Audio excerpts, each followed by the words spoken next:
നമസ്കാരം. ഞാൻ ASP മധുറാമിന്റെ ഫാദറാ. Thank you. സർവീസിൽ കയറിയിട്ട് ഇന്നോളം എന്റെ മകൻ ഇങ്ങനൊരു അബദ്ധം പറ്റിയിട്ടില്ല. കുറ്റബോധം കൊണ്ടിപ്പം അവൻ ഊണുറക്കുമില്ല. എന്താ അവന്റെ പേര്? ചന്ദഹംസ. അവന്റെ പേരിൽ ഇല്ലാത്തതും തെളിയാത്തതുമായ എല്ലാ കേസുകളും കെട്ടിവെച്ചാണ് എന്റെ മകൻ ആ ക്രിമിനലിനെ കോടതിയിൽ ഹാജരാക്കിയത്. ഒരു 3-4 കൊല്ലത്തേക്ക് അവൻ പുറത്തിറങ്ങില്ല. അതൊന്നും ഇവിടുത്തെ കുട്ടിക്കുണ്ടായ മാനഹാനിക്ക് പകരമാവില്ലെന്നറിയാം. ഞാൻ വളച്ചുകെട്ടില്ലാതെ വിഷയത്തിലേക്ക് വരാം. എന്റെ മകന് പ്രായശ്ചിത്തം ചെയ്താൽ കൊള്ളാവുന്നുണ്ട്. സമ്പത്തിലും ആഠ്യത്വത്തിലും ഞങ്ങളുടെ കുടുംബം നിങ്ങളെക്കാളും ഒട്ടും പിന്നിലല്ലെന്ന് അന്വേഷിച്ചാൽ അറിയാം. എനിക്ക് ഒരേ ഒരു മകനാ. നിങ്ങൾക്ക് താല്പര്യമാണെങ്കിൽ ലക്ഷ്മിയെ അവനെ വിവാഹം ചെയ്താൽ കൊള്ളാവുന്നുണ്ട്. അതിപ്പോ പെട്ടെന്ന് വിവാഹം എന്ന് പറഞ്ഞ? അതെ, അവൾ തീരെ ചെറിയ കുട്ടിയല്ലേ. അല്ല, കേസ് കൈകാര്യം ചെയ്ത ഓഫീസർ തന്നെ ആ കുട്ടിയെ വിവാഹം ചെയ്താൽ ആ കുട്ടിയുടെ നിരപരാധിത്വം പബ്ലിക്കിന് ബോധ്യമാവും. ആലോചിച്ചു പറഞ്ഞാൽ മതി. എങ്കിൽ ഞാനങ്ങോട്ട്.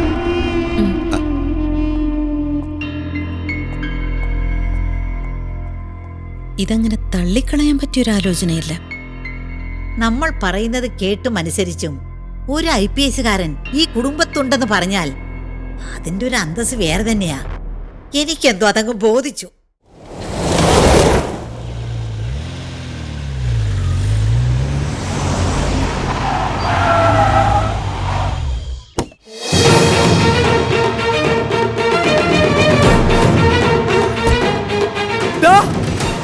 സുനാമി വന്നി ഓടിക്കോ. സുനാമി? അയ്യോ, ഇത് സുനാമി അല്ലടാ, അഗ്നിപർവ്വത. ആർക്കോ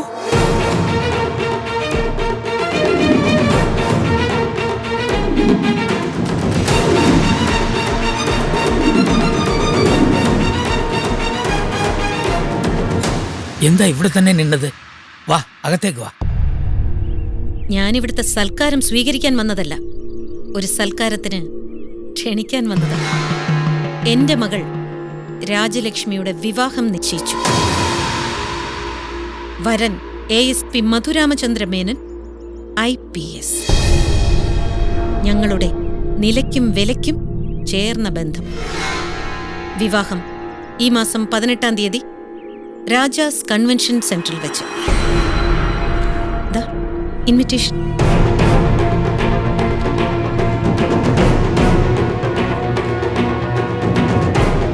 രാജാസ് ഗ്രൂപ്പിന്റെ അന്തസ്സും പ്രൗഢിയും വിളിച്ചറിയിക്കുന്ന വിവാഹം കാണുവാൻ തീർച്ചയായും നിങ്ങൾ എത്തണം. എന്റെ മകൾക്ക് സംഭവിച്ച മാനഹാനി അവളുടെ കേസ് കൈകാര്യം ചെയ്യുന്ന IPS ഓഫീസർ വിവാഹം ചെയ്യുന്നതോടെ അങ്ങ് മാറും. മകളുടെ കാര്യത്തിൽ അച്ഛനേക്കാൾ ഉത്തരവാദിത്വം അമ്മയ്ക്കുണ്ടെന്ന് മനസ്സിലായോ?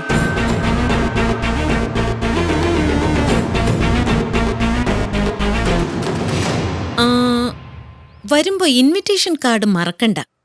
എങ്കിലേ സെക്യൂരിറ്റീസ് കടത്തിവിടും.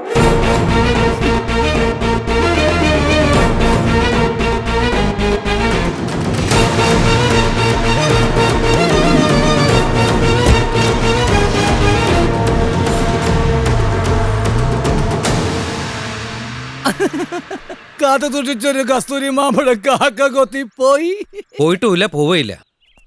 അങ്കിൾ, ഈശ്വരൻ അനുഗ്രഹിച്ച കാര്യങ്ങളൊക്കെ നമുക്ക് അനുകൂലമാവും. കല്യാണ തീയതി നിശ്ചയിച്ചു. ക്ഷണിക്കേണ്ടവരെ ക്ഷണിച്ചും കഴിഞ്ഞു. ഇപ്പൊ ഇങ്ങനൊരു ഡിമാൻഡ്? അയ്യോ, ഇതൊരു ഡിമാൻഡായിട്ട് കാണണ്ട, ഒരു റിക്വസ്റ്റായിട്ട് കരുതിയാൽ മതി. രാജാസ് ഗ്രൂപ്പിന്റെ സർവ്വ സ്വത്തുക്കളുടെ 50% എന്റെ മകന്റെ പേരിൽ എഴുതണം. ബാക്കി സ്വത്തുക്കൾ ക്രയവിക്രയം ചെയ്യുന്നതും ബാങ്ക് ഡീലിങ്സും എന്റെ മകന്റെ അണ്ടർ കൺട്രോളിങ്ങിലായിരിക്കണം. 2 കാര്യങ്ങൾ മാത്രം.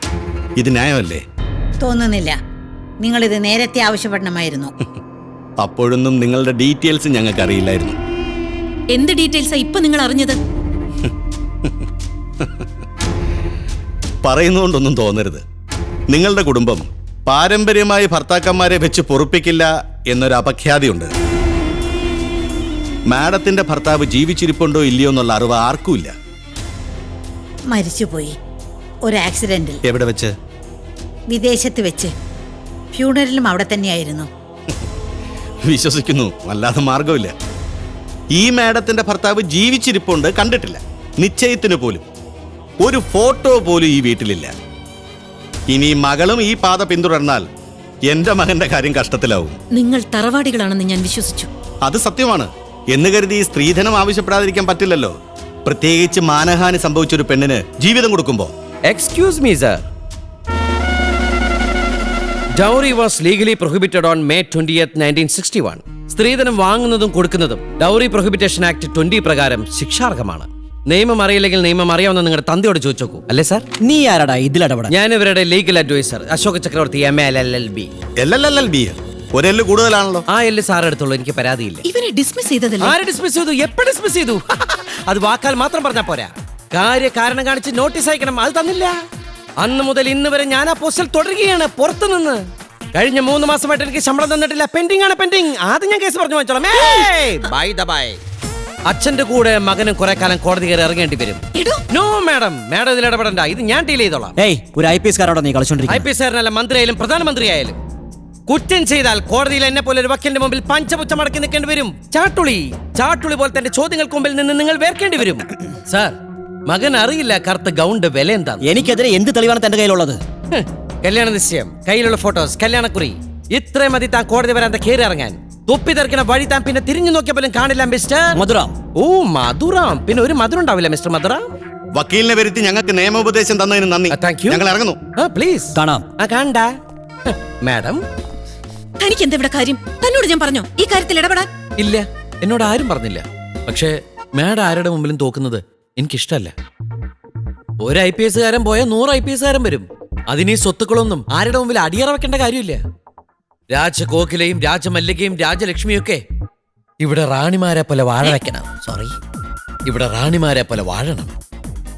അറിവില്ലായ്മ കൊണ്ട് എനിക്ക് തെറ്റുപറ്റി. എല്ലാത്തിനും മാപ്പ് പറയാൻ വന്നാണ് ഞാനിവിടെ. അപ്പോഴാണ് ഇപ്പൊ കുറ്റബോധം കൊണ്ട് എനിക്ക് ഇരിക്കാൻ വയ്യ. ഞാൻ മൂലം ഒരു കല്യാണം കൂടി മുടങ്ങിയപ്പോ ഭയങ്കര കുറ്റബോധം. മാപ്പ് മാപ്പ് പറയാനുള്ള യോഗ്യത എനിക്കുണ്ടോന്നറിയില്ല. തെറ്റാണെങ്കിൽ വീണ്ടും മാപ്പ്. വീട്ടിൽ അടങ്ങി ഒതുങ്ങി കഴിയുന്ന ഒരു ഭർത്താവിനെയാണ് മകൾക്ക് ആവശ്യമെങ്കിൽ എനിക്ക് 100 വട്ടം സമ്മതമാണ്. ഞാൻ പൊന്നുപോലെ നോക്കിക്കോളാം. വേണ്ട. വേണ്ടെങ്കിൽ വേണ്ട, എന്നാ ഇറങ്ങിക്കോട്ടെ. വരട്ടെ മാഡം. ഗ്രാൻഡ്മാ, എന്നെ അനുഗ്രഹിക്കണം. അയ്യോ, wow, grandma, you are looking so cute. 25 വർഷം മുമ്പായിരുന്നെങ്കിൽ ഗ്രാൻഡ്മാ, ഞാൻ ഗ്രാൻഡ്മാ കുട്ടനെ കെട്ടിയനെ. വരട്ടെ കുട്ടാ. അവനെ ആ അശോക ചക്രവർത്തിയെ ഈശ്വരനായിട്ട് ഇവിടെ എത്തിച്ചതാ. പോതറിപ്പോയില്ലേ IPS കാരനും അവന്റെ തന്തയും. നീ എന്താ ആലോചിക്കുന്നേ? അവനെക്കുറിച്ച്. എനിക്കെന്തോ നിശ്ചയിച്ച മുഹൂർത്തത്തിൽ തന്നെ ഈ കല്യാണം നടത്തണമെന്നൊരാഗ്രഹം. അല്ലെങ്കിൽ ആ ബാലസുബ്രഹ്മണ്യത്തിന് മുന്നിൽ തല ഉയർത്തി നിൽക്കാൻ നിനക്ക് പറ്റില്ല. മോളോട് ചോദിച്ചോ? ഞാൻ എല്ലാം കേട്ടു.